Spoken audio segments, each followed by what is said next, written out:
Good morning children. बच्चों, आज हम ज्योग्राफी का lesson 16 south America economic features पढ़ने जा रहे हैं। बच्चों, आप लोग अपनी बुक का पेज नंबर 148 निकाल लीजिए। चलिए स्टार्ट करते हैं पढ़ना। लेसन जैसे अभी मैंने आपको बताया कि ये साउथ अमेरिका के बारे में है और साउथ अमेरिका में किसके बारे में है? इकोनॉमिक फीचर्स के बारे में। इस लेसन में हम क्या पढ़ने वाले हैं? हम पढ़ेंगे which are the major crops of South America, है ना। इसमें हम पढ़ेंगे कि साउथ अमेरिका की जो मुख्य प्रमुख फसलें जो हैं वो कौन कौन सी हैं, है ना। उसके बाद हम इस चैप्टर के अंदर ये पढ़ेंगे कि जो साउथ अमेरिका है उसमें पशुपालन जो इंडस्ट्रीज है उसका विकास किस प्रकार हुआ है ना, और वन उद्योग की क्या दशा है। साथ में हम वहाँ के मिनरल्स और एनर्जी प्रोडक्शन और इंडस्ट्रीज के बारे में भी पढ़ेंगे कि उनका विकास किस प्रकार हुआ है। फिर हम पढ़ेंगे how is the life of the south America people. हम इसमें ये भी पढ़ने वाले हैं कि साउथ अमेरिका के जो निवासी हैं, जो लोग हैं, उनका जीवन कैसा है। ठीक है, सबसे पहले हम साउथ अमेरिका के एग्रीकल्चर के बारे में पढ़ेंगे। About 10% land is worth agriculture in South America. Most of the part are in Argentina and the Uruguay. The centre Chile also have fertile land.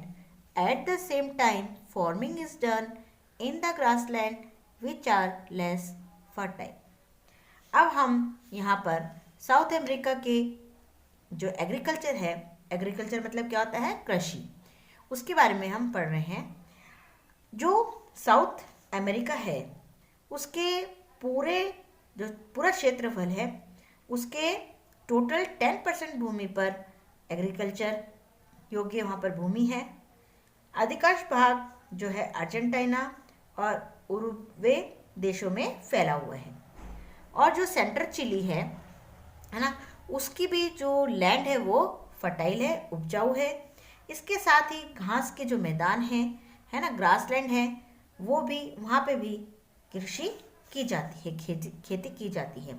और ये जो मध्य चिली की जो भूमि है वो उपजाऊ है, उससे थोड़ी सी कम उपजाऊ है। ठीक है, यहाँ पर जो है गेहूँ और मक्का, ये दोनों जो है फसलें प्रमुख, यहाँ की दक्षिण अमेरिका की प्रमुख फसलें हैं। जो वीट है ना, जो वीट है, wheat is produced in the temperate climate. ठीक है, इसको गेहूं को जो प्रोडक्शन है उसका टेम्परेट क्लाइमेट के अंतर्गत होता है ना, उस जलवायु में अधिक होता है। अर्जेंटीना और जो चिली है वो गेहूं के जो प्रमुख जो है प्रोडक्शन देश है। मक्का का उत्पादन, मक्का मतलब मेजी जो होता है, उष्ण जलवायु और पर्याप्त वर्षा वाले भागों में होता है। मतलब यहाँ जो है उसका प्रोडक्शन हॉट क्लाइमेट जो होती है ना, मक्के के लिए हॉट क्लाइमेट, और जो है उसको अधिक रेन की आवश्यकता होती है। और वहीं पर ये ज़्यादा पाई भी जाती है जहाँ पर वर्षा अधिक होती है और गर्म तापमान रहता है, टेम्परेचर रहता है ना। उसके बाद ब्राज़ील और जो अर्जेंटीना है ना, वो ये दोनों जो है ब्राज़ील और Argentina are the major production, ये मक्के के प्रमुख प्रोड्यूसर देश है, उत्पादन करने वाले देश हैं। ठीक है, मक्का जो है साउथ अमेरिका की फसल है जो बाद में संसार के अनेक देशों में पहुंची। सबसे पहले खेती साउथ अमेरिका में ही की जाती थी। जो मक्का है उसके उत्पादन में संसार में तीसरा स्थान ब्राज़ील का है और 4th नंबर पर अर्जेंटीना का नंबर आता है। ठीक है, अब द मेजर कैश क्रॉप है ना of the continent are coffee, sugar cane, cocoa and banana. ये जो कॉन्टिनेंट है उसकी जो कैश क्रॉप है उसमें मुख्य कौन कौन सी आती हैं, उसमें आती है कॉफ़ी, शुगर केन, कोको और बनाना। ये यहाँ की जो कैश क्रॉप है।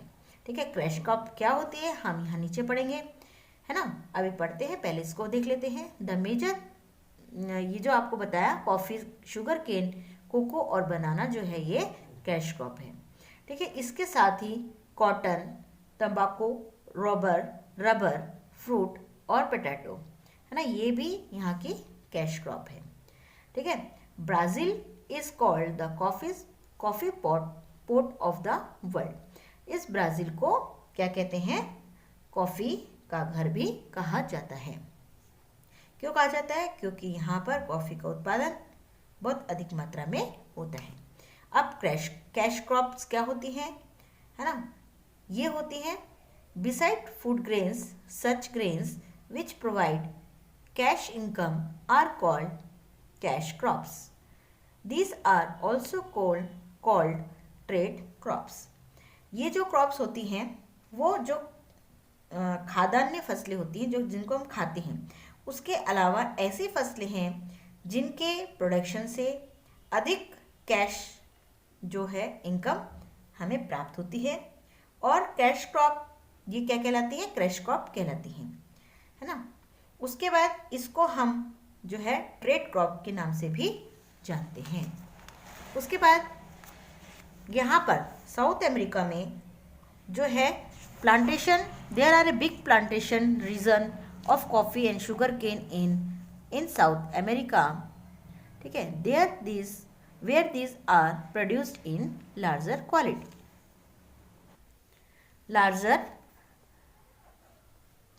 क्वांटिटी, है ना। जो साउथ अमेरिका है वहाँ पर कॉफ़ी और जो शुगर केन है उसके बहुत बड़े जो है प्लांटेशन होते हैं जहाँ इनका भारी मात्रा में उत्पादन किया जाता है, वहाँ पर उगाया जाता है। अब ये प्लांटेशन क्या होता है, प्लांटेशन फार्मिंग किसको कहते हैं। प्लांटेशन फार्मिंग जो है देखिए क्या होती है, the large plantation of plants and trees for trade purpose and production like industries is called plantation farming, है ना। The large plantation of plants and trees for trade purpose. अब ट्रेड मतलब क्या होता है, व्यापार, है ना। व्यापार के उद्देश्य से पेड़ पौधों को बड़े पैमाने पर लगाया जाना और कारखानों की तरह, है ना, कारखानों की तरह विशिष्ट ढंग से अधिक मात्रा में उसका प्रोडक्शन करना ही प्लांटेशन फार्मिंग कहलाती है। ठीक है, यहाँ पे आपका मैप है, ये क्रॉप्स और ये है लाइफ स्टॉक के बारे में यहाँ बताया गया है। यहाँ पे आप इंडेक्स देखेंगे, यहाँ पर ये जो चित्र बना हुआ है वो वीट का है ना। ये कहाँ ये इस साउथ अमेरिका में कहाँ बने हुए हैं वहाँ पर ये दर्शाया गया है। ठीक है, आप मैप की स्टडी करिएगा। फिर यहाँ पर ये कुछ क्रॉप्स है ना, ये क्रॉप्स है जहाँ पर कौन सी कंट्री में ये क्रॉप्स ज़्यादा होती हैं उसके बारे में यहाँ पर बताया गया है। The following countries in South America are producer of different crops. Different crops कहाँ पर होती है ये यहाँ पर आप इनको सबको पढ़िएगा। अब नेक्स्ट टॉपिक आता है cattle and sheep rearing industries. Cattle मतलब होता है, कैटल मतलब पशु, है ना, और शिप रेयरिंग मतलब भेड़ पालन। तो अब इनके उद्योग या इंडस्ट्रीज के बारे में पढ़ते हैं।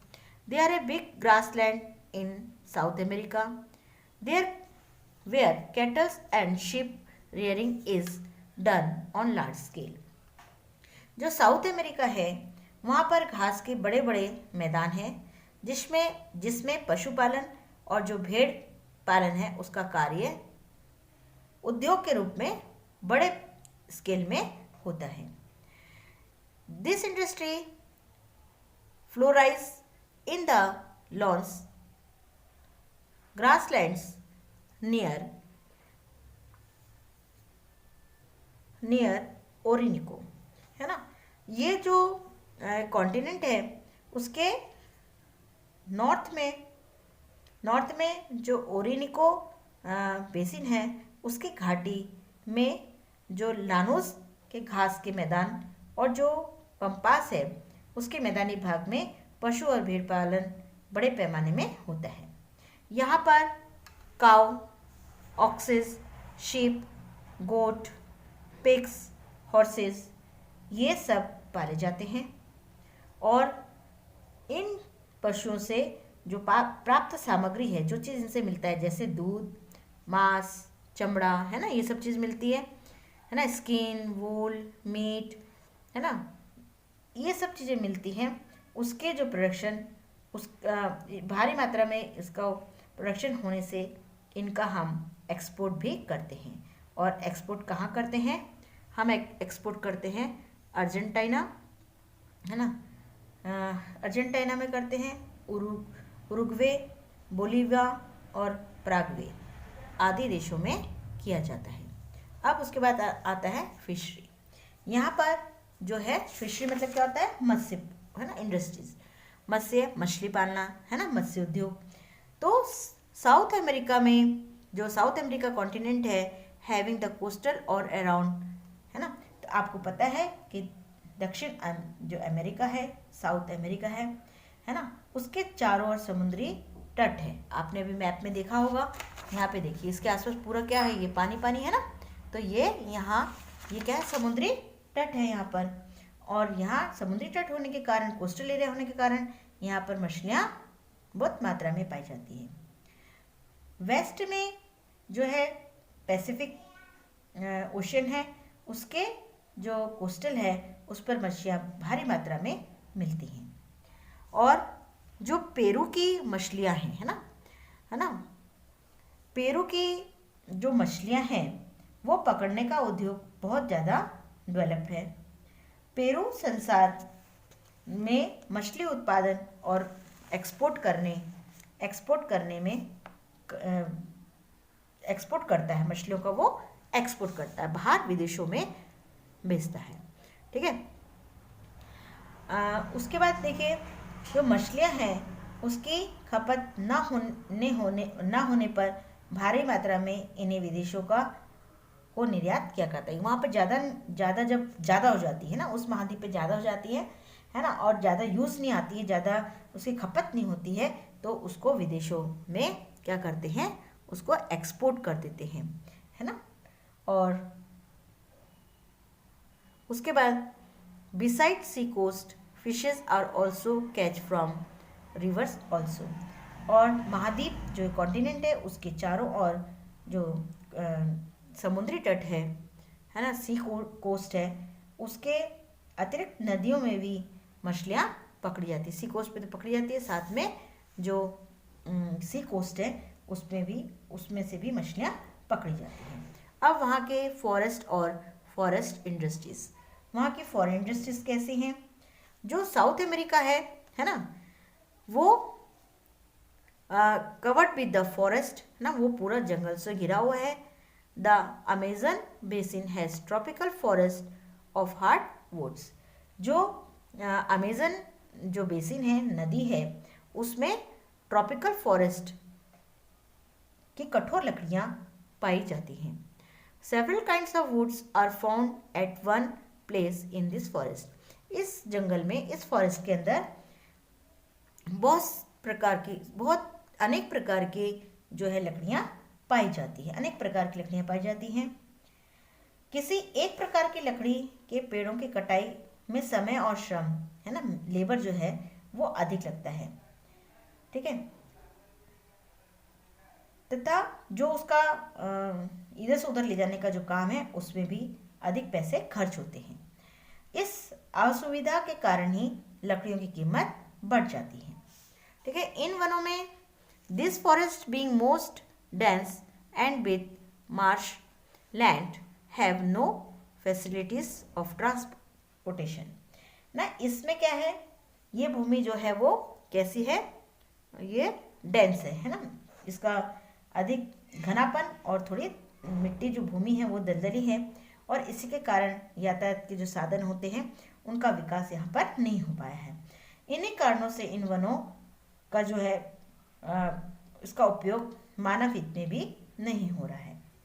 ठीक है। उसके बाद देखेंगे कि ब्राज़ील में जो पैदा होने वाली कार्नोवा प्रजाति के जो वृक्ष हैं, ताड़ वृक्ष है, उससे वैक्स प्राप्त होता है। क्या क्या प्राप्त होता है?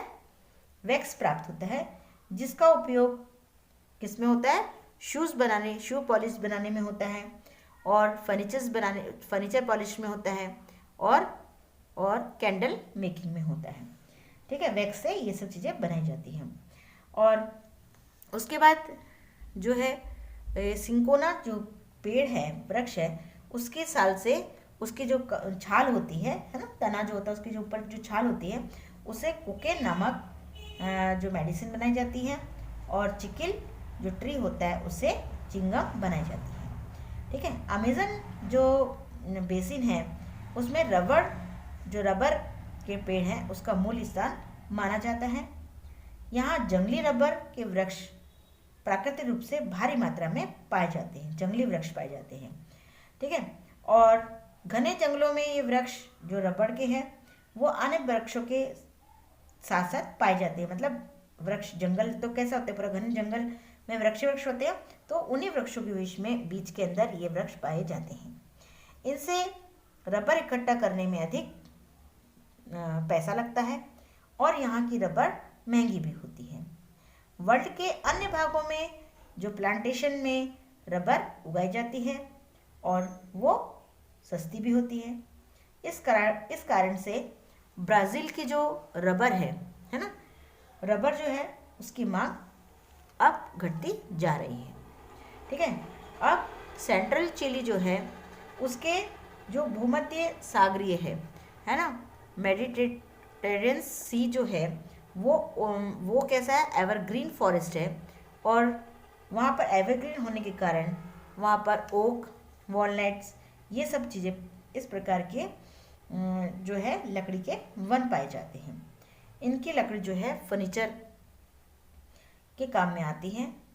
ठीक है, उसके बाद नेक्स्ट टॉपिक आता है the special tree of north American forest. अब वहाँ पर स्पेशल फॉरेस्ट है। पहला कौन सा है? वैक्स। कार्नोवा जाति जो है उसमें जो ये डेड ट्री है उससे वैक्स प्राप्त होता है, और जो सिंकोना ट्री है ना, ये जो सिंकोना ट्री है उससे जो है कोकेन मिलती है। ठीक है, फिर जो च्युइंग जो वो गम रहता है ना, जो बबल गम जिसको बोलते हैं आप ना, चिंगम, उसको चिकिल नामक पेड़ से बनती है। ठीक है, अब साउथ अमेरिका के जो मिनरल्स हैं और एनर्जी रिसोर्स और इंडस्ट्रीज है ना, तो most of South American countries are making efforts for all over development on the basis of their agriculture, minerals, wealth and small scale industries. अब जो साउथ अमेरिका है उसके मोस्ट जो देश है वो एग्रीकल्चर, मिनरल्स और जो छोटे इंडस्ट्रीज है उसके आधार पर अपने जो है बहुत ज़्यादा विकास का प्रयत्न कर रहे हैं, उसके आधार पर वो विकास का प्रयत्न कर रहे हैं। बड़े जो सिटीज़ हैं उसमें नए नए बड़े बड़े कारखाने में काम करने के लिए गांव से लोग भी आ रहे हैं, और शहरों की जो जनसंख्या है उसमें भी वृद्धि हो रही है। क्यों हो रही है? क्योंकि शहर में गांव के लोग आकर बस रहे हैं। ठीक है, अब वहाँ के industries, big industries have been developed in Brazil. This include motor car, ships making, tractors, agriculture tools, cement, clothes, sugar, paper making and metal and chemicals, है ना।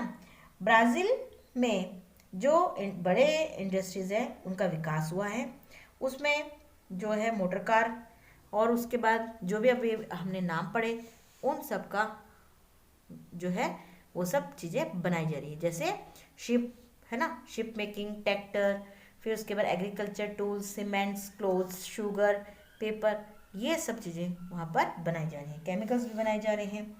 ठीक है, अब उसके बाद आता है ट्रांसपोर्ट और ट्रेड। वहाँ का जो ट्रांसपोर्ट है और ट्रेड कैसा है ना। In transport there is much to be done in South America as the continent which have large tropical forest and expansion of and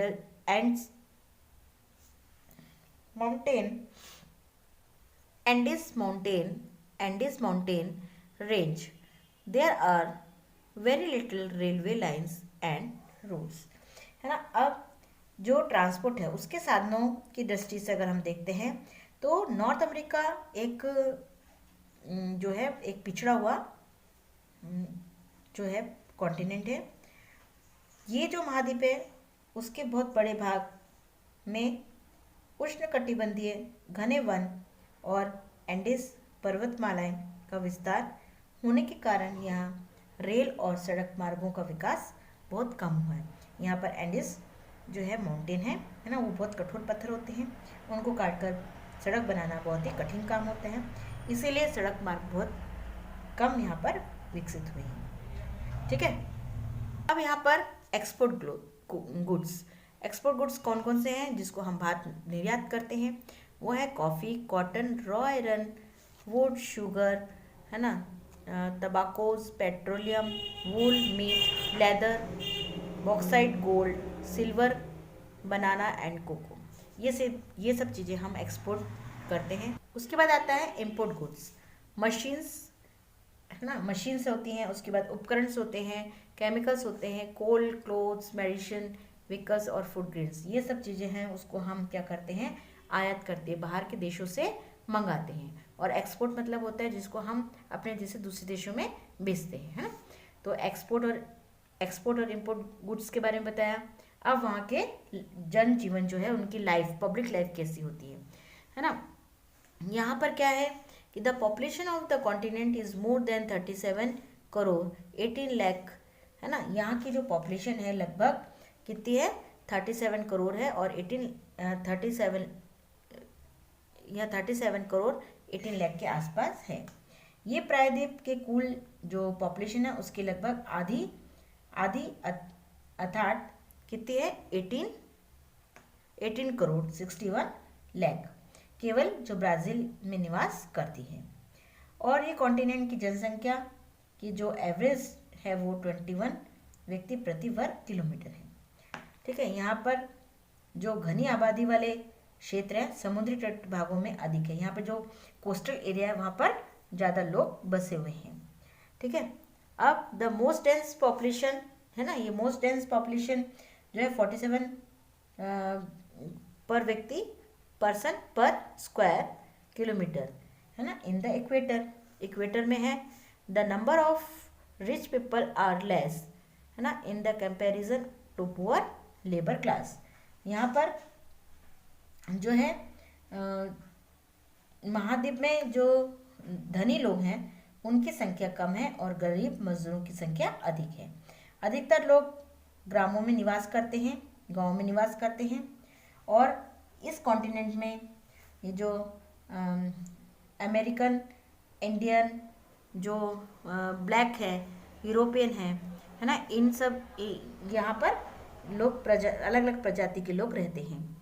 in प्रजाति जो ये मिक्स प्रजाति है उससे बनी जो प्रजाति की संख्या भी अधिक है।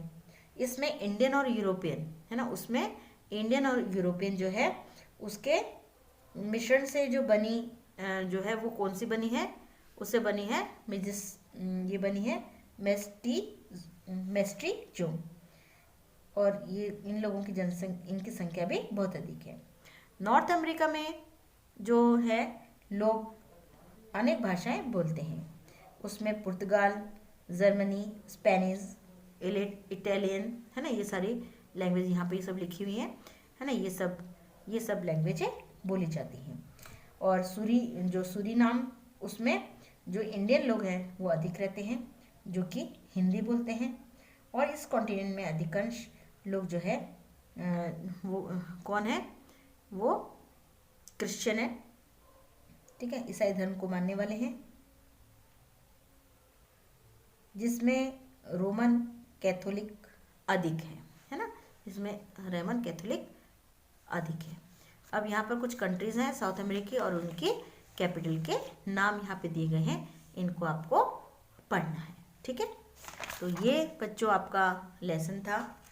कौन सा लेसन था आपका? South America.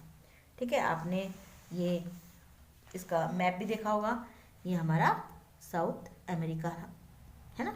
ये साउथ अमेरिका के बारे में हमने आज पढ़ा। ठीक है बच्चों, अब आप एक बार इस लेसन की रीडिंग लगाइएगा और समझिएगा।